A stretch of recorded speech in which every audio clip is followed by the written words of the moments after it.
Hi friends, തൊല്ലതാണ്. ഇന്നോട് കാണിക്കാവുന്നൊരു BS6 ക്ലാസിക്കാണ്. BS6 classic എന്ന് പറയുമ്പോൾ തന്നെ അലോയ് വീൽസ് വരുന്നുണ്ട്. ഏറ്റവും വലിയ അഡ്വാൻറ്റേജ് തന്നെയാണ് അലോയ് വീൽസ് എന്നുള്ളത്. റോയൽ എൻഫീൽഡിന് ഇതുവരെ ഇപ്പോൾ നിലവിൽ യൂസ് ചെയ്യുന്ന വണ്ടിയിൽ ഫസ്റ്റായിട്ട് നമ്മൾ അലോയ് വീൽസ് കണ്ടത് തണ്ടർബേർഡ് എക്സിലാണ്. ആ സെയിം തണ്ടർബേർഡ് എക്സിൻ്റെ സെയിം ഇതിലുള്ള അലോയ് വീൽസ് തന്നെയാണ് ഇതിലേക്ക് റോയൽ എൻഫീൽഡ് ആഡ് ചെയ്തിരിക്കുന്നത്. ഇതിൻ്റെ ബാക്കിയുള്ള കാര്യങ്ങൾ ഞാൻ വണ്ടി ഓടിച്ചിട്ട് പറഞ്ഞുതരാം.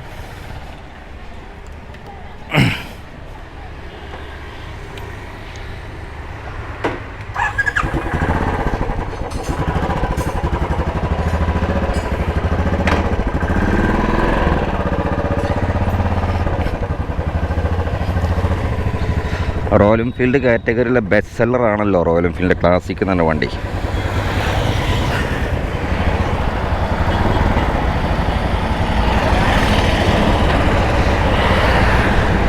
അപ്പോൾ അലോയ് വീൽസിൻ്റെ അഡ്വാൻറ്റേജ് ഞാൻ മുമ്പ് വീഡിയോയിലും പറഞ്ഞിട്ടുണ്ട്.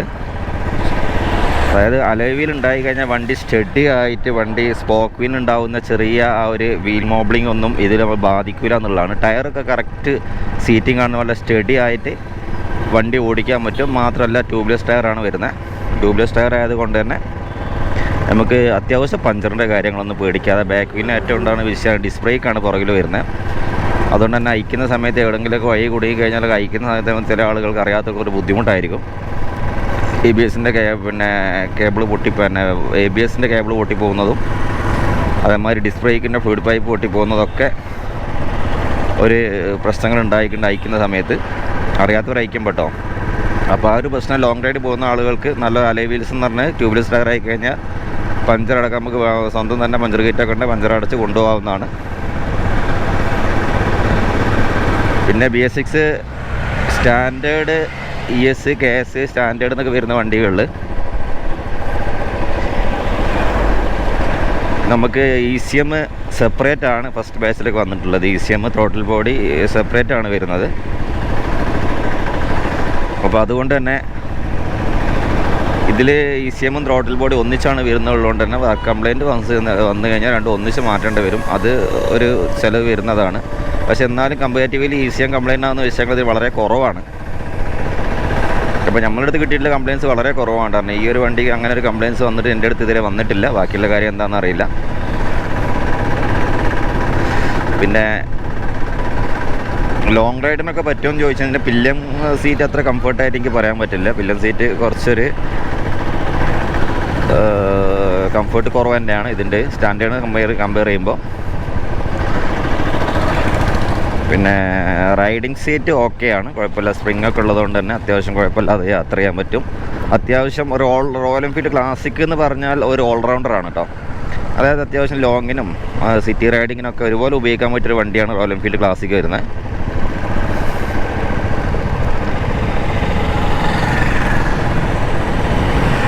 അപ്പോൾ ഇത് ഏറ്റവും വലിയൊരു മൈനസ് ആയിട്ടുള്ളത് പറയാനുള്ളത് ലോൻ്റെ ടോർക്ക് താരതമ്യേന വളരെ കുറവാണ്. 8 kg ക്രാങ്ക് വെയിറ്റ് ആണ് ഇതിൽ വരുന്നത്.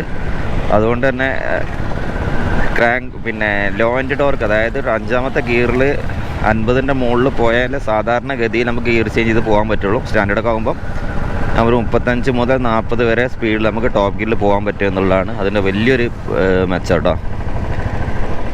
നേരെ മറിച്ച് ഇതിന് എത്ര പോകാൻ പറ്റും എന്നുള്ളത് ഇപ്പം വണ്ടി ഇതിൽ കാണിക്കുന്നത് വെറും 13,000 കിലോമീറ്റർ വണ്ടി ഓടിയിട്ടുള്ളൂ. പക്ഷെ എന്നാലും കുറച്ചുകൂടെ ഓടിക്കഴിഞ്ഞാൽ 10, 40, 50,000 കിലോമീറ്റർ ഓടിക്കഴിഞ്ഞാൽ കുറച്ചും കൂടെ ഒക്കെ ഒരു ഫ്ലോ കിട്ടുന്നുണ്ട് വണ്ടിക്ക്.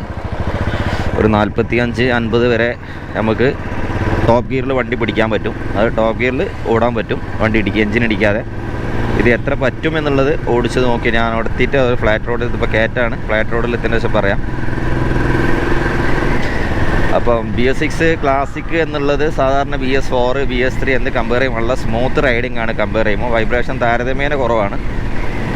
ആ ഫ്യൂവൽ ഇഞ്ചക്ഷൻ്റെ അഡ്വാൻറ്റേജ് ആണത്.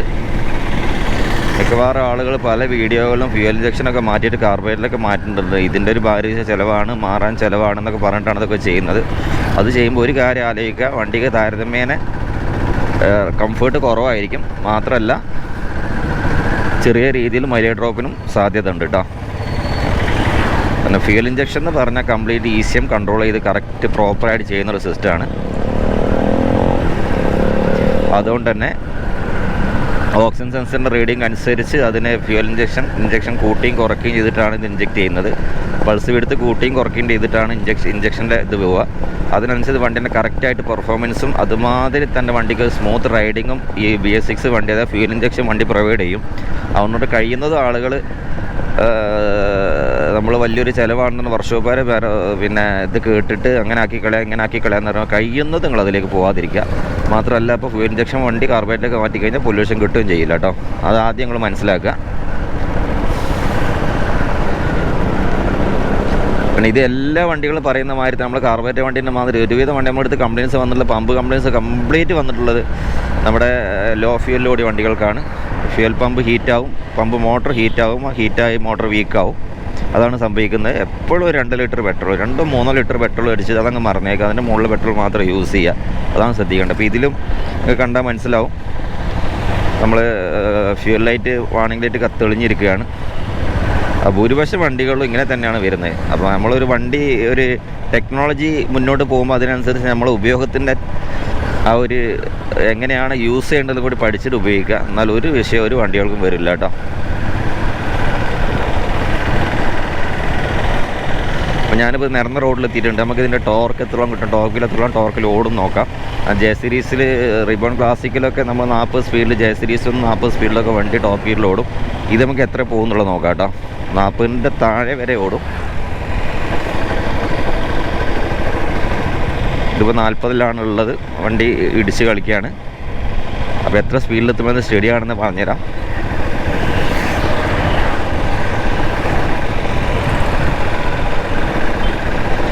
$45 മുതൽ $50, അതന്നെ 50 സ്പീഡിലൊക്കെ എത്തിക്കഴിഞ്ഞാൽ കറക്റ്റ് നമ്മൾ സ്റ്റഡിയായിട്ട് ലോ സ്പീഡിൽ പോകാൻ പറ്റുള്ളൂ. 50 സ്പീഡ് കഴിയണം, കവർ ചെയ്യണം. കുറച്ചും കൂടെ ഓടി കഴിഞ്ഞാലോ 40-50 കിലോമീറ്റർ ഓടിയ വണ്ടിയാണ് കുറച്ചുകൂടെ ഒക്കെ താഴോട്ട് വരും കേട്ടോ.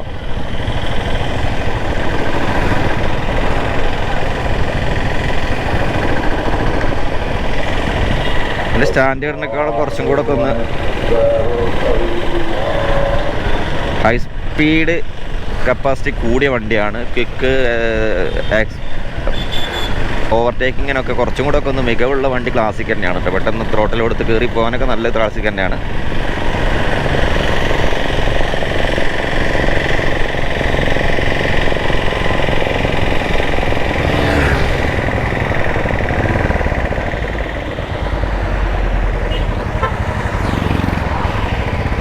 പിന്നെ ഈ ഒരു വണ്ടി ഉപയോഗിക്കുന്ന ആൾ ഹൈ റേഞ്ച് മേഖലയിൽ വല്ല ചുരങ്ങളോ മറ്റോ കയറി ഇറങ്ങി വല്ല ഹില്ലേറിയൊക്കെ കയറി ഇറങ്ങുന്ന ആളുകൾ ഞാൻ പല വീഡിയോയിലും പറഞ്ഞിട്ടുള്ളതാണ്. ഒരിക്കലും ബ്രേക്ക് രണ്ടും അപ്ലൈ ചെയ്തുകൊണ്ട് ഒരിക്കലും നമ്മൾ ഇറങ്ങി വരരുത്. എൻജിൻ ബ്രേക്കിങ്ങിൽ മാക്സിമം ഇറങ്ങുക. അത്യാവശ്യ ഘട്ടങ്ങളിൽ മാത്രം ബ്രേക്ക് അപ്ലൈ ചെയ്യുക. അല്ലാതെ നമ്മൾ ഡ്രം ബ്രേക്ക് ഫെയിലായാലും പെട്ടെന്ന് കുറച്ചൊക്കെ പ്രതീക്ഷിക്കുക എന്തെങ്കിലും കിട്ടുന്നു. ഇതങ്ങ് ഫെയിലായി കഴിഞ്ഞാൽ ഒരു പിടി പോലും ബ്രേക്ക് ഉണ്ടാവില്ല, 1% പോലും ബ്രേക്ക് ഉണ്ടാവില്ല. ഡ്രം ബ്രേക്ക് ഹീറ്റായി കഴിഞ്ഞ് കത്തിക്കഴിഞ്ഞാലും നമുക്ക് ചെറിയ ഇതിൽ പ്രതീക്ഷിക്കായിരുന്നു കിട്ടുന്നുള്ളത്.